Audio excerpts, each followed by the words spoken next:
They never wanted you to hear this. In fact, the very act of listening is dangerous, because once you know, you cannot unknow. Imagine walking down a dusty Afghan street, the smell of burning wood in the air, the distant call to prayer rising like smoke above the rooftops. To an outsider, it looks ordinary, even timeless. But beneath the silence lurks something most men would rather pretend doesn't exist. A ritual of cruelty masquerading as tradition. A system so normalized that it thrives in the open, hidden not in shadows but in plain sight. This is not folklore. This is not an ancient myth exaggerated by rumor. It is real, and it is happening still. They call it bacha-batsi, boy play. To the powerful men who indulge, it is entertainment. To the families who submit, it is survival. And to the boys themselves, it is a death sentence disguised as a dance. Young sons, some no older than 9, are taken, sometimes bought, sometimes stolen, sometimes given away by families starving under the crush of war. They are dressed not as boys but as dolls, painted faces, kohl-lined eyes, silken clothes that shimmer like mockeries of femininity. Then they are made to dance, their small bodies performing for warlords, police commanders, government officials, men who laugh and applaud while pretending this is culture. But when the music ends, when the clapping fades, the true performance begins behind locked doors. And here is the part they don't put in history books: these children, stripped of their innocence, are handed over to men who believe they own them, body and soul. It is not hidden. It is not punished. It is paraded as a privilege of status. And the boys, broken down piece by piece, are told this is normal, that this is what they were chosen for, that they should be grateful. The horror of bacha-batsi is not just the abuse itself, but the machinery that sustains it. Police who should protect these boys instead join the audiences. Courts that should prosecute the abusers instead blame the victims. Families who should defend their children are forced to sell them or watch them starve. In this world, innocence is currency, and childhood is a commodity to be bought, consumed, and discarded. And here is the darkest truth: this isn't just about Afghanistan. This is about the timeless hunger of power, how men in every age, in every empire, have found ways to turn the vulnerable into possessions. What you're about to hear is not simply a history of boys forced to dance. It is the anatomy of control itself. Picture this: you are 9 years old. Your father is gone, taken by a war that has devoured men for generations. Your mother's eyes are hollow, her hands trembling as she tries to stretch a handful of bread to feed a family of 5. Hunger is not an ache anymore, it is a fire that gnaws at every waking moment. And then he arrives. A man in polished shoes, his beard trimmed, gold flashing from his teeth when he smiles. He carries promises wrapped in money. Promises of food, of safety, of education. Promises your mother desperately wants to believe. But what he is really buying is you. You are not a child in his eyes. You are not a son, not a future man. You are a commodity, a product. Within days, you are taken away, perhaps under the illusion of opportunity, perhaps ripped screaming from your mother's arms. Either way, once inside his grasp, the transformation begins. Your name is stripped away first. A new one is given, usually feminine, delicate, something meant to erase your past and brand you with your owner's will. You are dressed in fabrics you have never touched, painted with makeup you do not understand. They force your voice higher, your hips to sway when you walk, your movements to obey choreography designed to mimic femininity. Every instinct of boyhood is punished. Every trace of your former self is dismantled, brick by brick, until you no longer remember what it felt like to be free. The process is not random, it is systematic. They do not simply abuse you. They engineer you. Broken will, broken identity, rebuilt into a puppet that can smile on command, dance on command, please on command. This is not pleasure for them, it is power. It is the intoxication of taking something pure and bending it into submission. And behind it all is a web of protection so thick it feels inescapable. Police officers laugh in the audience. Commanders rent boys as casually as others rent cars.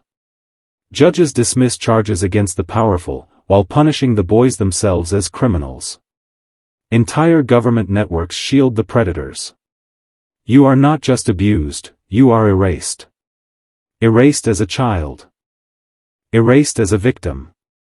Erased as a human being. Understand this, what you are seeing here is not simply an atrocity in one country. It is a blueprint. A demonstration of how institutions anywhere, when corrupted, can normalize the most obscene acts in plain sight. It is not hidden in darkness. It is celebrated under neon lights, the night is loud with music. A courtyard fills with laughter, the air thick with the scent of smoke, sweat, and perfume. Men in uniforms and fine clothes gather, commanders, judges, businessmen, even clerics. They sit in circles, their eyes fixed on the small figure trembling before them. A boy. No older than 12. Draped in a sequin dress, his face powdered, his lips painted red. The drumbeat begins, and he moves, not because he wants to, but because he has been trained to. The dance is not art. It is not tradition. It is a performance of domination. Every step, every gesture is designed to blur the line between boy and woman, child and concubine. The men watch, not with admiration, but with hunger. Their clapping is not celebration, it is a bidding. For when the music stops, the real competition begins. The boy will not leave with dignity. He will leave as property, passed like a prize to whichever man pays the most, or whichever man's power outweighs his peers. This is Bacha Batsi in its truest form, not a hidden crime, but a ritualized theater of corruption. A spectacle where innocence is auctioned. Where power feeds on power, binding men together in a brotherhood of shared guilt. These parties are more than indulgence, they are initiation. To participate is to prove yourself, to demonstrate that you are above morality, above law, above consequence. And here lies the most disturbing truth. The men do not see themselves as predators. They tell themselves this is not sin. It is not homosexuality, they argue, because love is not involved. It is not rape, they insist, because women are untouched. They have rewritten morality itself, building an ideology that justifies their desires while protecting their reputations. They pray by day, exploit by night, and in between, convince themselves they are honorable men. But the boy? He learns quickly that resistance is suicide. He learns that pain is inevitable, that escape is punished, that even his thoughts are not safe. The abusers call him lucky, for having food, shelter, gifts. They call him chosen, for being beautiful enough to be owned. This is how control works, not just through chains and threats, but through the rewriting of reality until even the victim begins to believe it. And this should disturb you more than anything, the system is not built on secrecy. It is built on visibility. Everyone knows. Everyone looks. Everyone claps. And no one dares to stop it. Imagine waking each morning not as yourself, but as the role they carved into you. The mirror no longer reflects a boy, you see painted cheeks, coal-stained eyes, hair styled not for childhood but for performance. You are spoken to in a new name, a name chosen for you, designed to erase the old. Each command you follow chisels away another piece of who you once were. Resistance fades, not because you accept what is happening, but because the weight of futility crushes your will to fight. This is how Bacha Batsi destroys, not only through flesh, but through mind. Abuse is constant, dances rehearsed until the body aches, punishments delivered for the slightest refusal, nights that stretch into unspeakable ordeals. But the more insidious weapon is psychological. You are told that this is honor. That you should be grateful to be chosen. That without your master, you would be nothing, starving in the streets, forgotten like trash. And slowly, the poison takes root. Psychologists call it learned helplessness. It is when the cage becomes so absolute that the prisoner stops trying to escape, even if the door is left open. The boy learns that every attempt to resist brings greater pain, not just to himself, but to his family, who are threatened with death. He is shown what happens to those who defy. Bodies broken. Boys vanished. The message is clear: obedience is survival. Submission is life. Over time, survival mechanisms twist the mind further. Many boys learn to detach, to split themselves in two. The outer shell smiles, dances, obeys. The inner self hides deep, buried in silence, watching as if from behind glass. It is the only way to endure, the only way to keep some fragment of self from being completely erased. Others, tragically, go further. They begin to believe the lies. They defend their abusers, insisting they are cared for, even loved. Gratitude becomes a mask that hides unbearable pain. And when the boy grows older, when his beauty fades and he is discarded, what remains? A hollowed identity, a man who no longer knows who he is, carrying scars too deep for words. Some return to the streets, broken, addicted, forgotten. Others repeat the cycle, becoming abusers themselves, passing on the same rituals that once destroyed them. Now pause here. If you are still listening, I need you to do something. Comment below, twice, these words: the mask is broken. Say it twice. Once for the boys who could not escape, and once for the man you refuse to become. This is more than a comment, it is a mark. A symbol that you are awake, that you are not just consuming this story but transforming through it. You might ask, how can this exist so openly? How can an atrocity so grotesque be paraded in the open, with music, laughter, and applause, without being crushed by law or condemned by faith? The answer is chillingly simple: the system protects itself. The predators are not outcasts hiding in shadows. They are the shadows behind the throne. They wear uniforms, robes, and suits. They are police commanders, judges, politicians, and clerics. When the boy is brought into the circle of men, he is not surrounded by criminals, he is surrounded by authorities. And that is the trap. Who will the child run to when the police themselves are in the audience? Who will bring justice when the courts throw out every charge against the powerful? Who will save the victim when even the rescuers are consumers? Afghan warlords use bacha-batsi not just for pleasure, but as a currency of loyalty. To gift a boy to an ally is to bind him with shared sin, to ensure silence through mutual guilt. Police officers who participate will never arrest their peers, because to expose one would be to expose them all. The judiciary has no incentive to punish, because the men in robes are either participants, or too terrified to confront the men who are. The system is fortified by fear, by silence, and by corruption that stretches to the highest levels. International forces have seen it. Reports were written, whispered, ignored. Soldiers stationed there watched boys dragged into bases by powerful allies, and they were ordered to look away. Because confronting it would mean confronting the very power structures propped up as partners in war.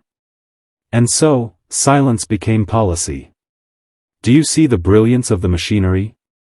It does not simply allow abuse, it institutionalizes it.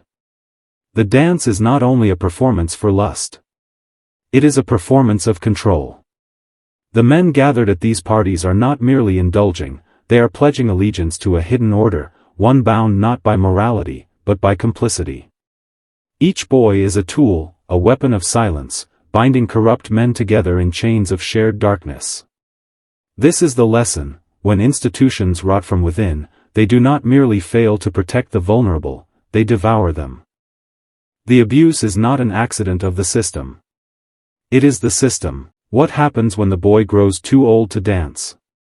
When his face loses the soft contours of childhood, when his body becomes harder, his beauty less convenient for the men who once owned him? The answer is simple. He is discarded. Some are thrown back to the streets, empty shells of men who were never allowed to become themselves.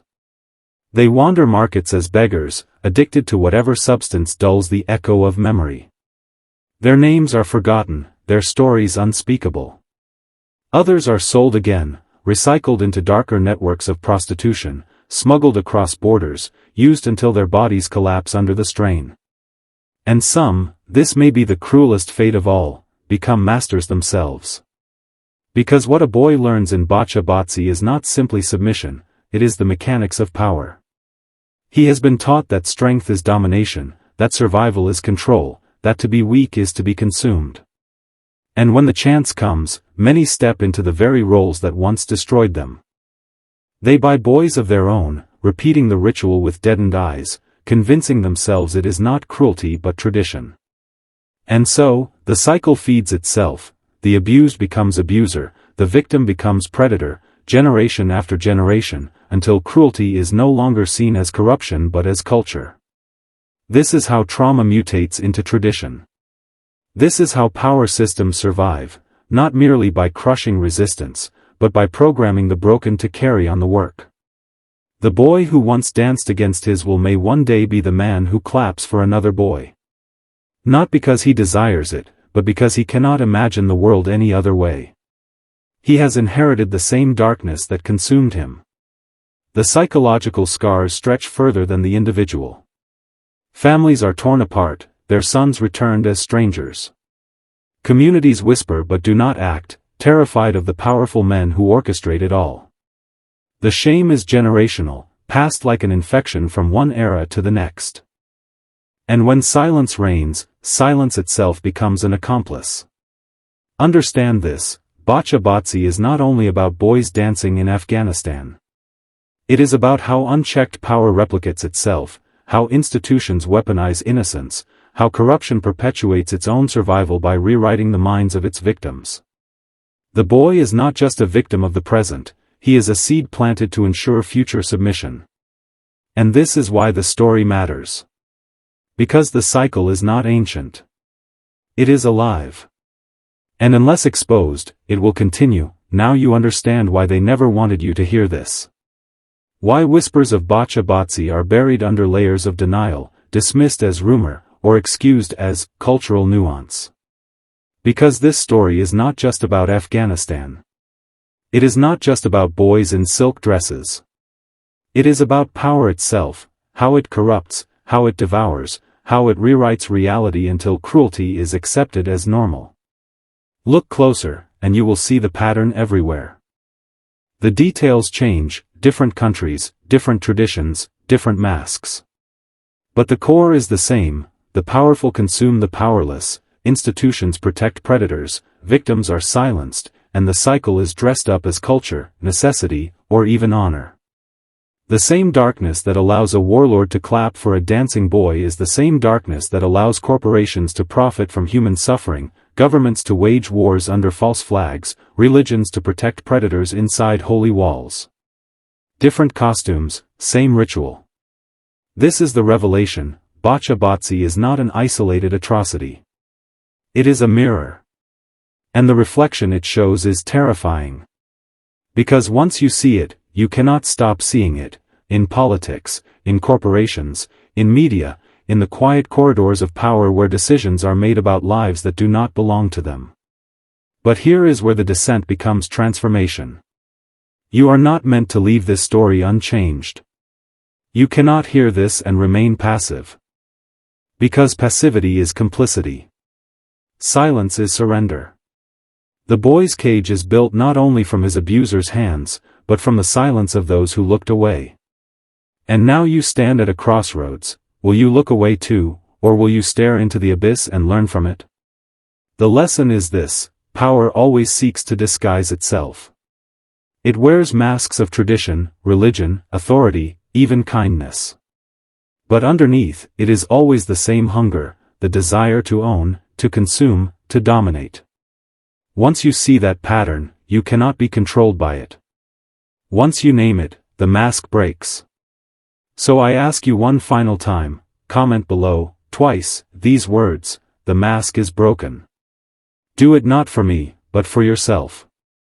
Do it as a mark of awakening, a declaration that you are no longer blind to the games of power. Say it twice, to seal it. Remember, dangerous knowledge is a weapon. Once it is in your hands, you either wield it, or it wields you.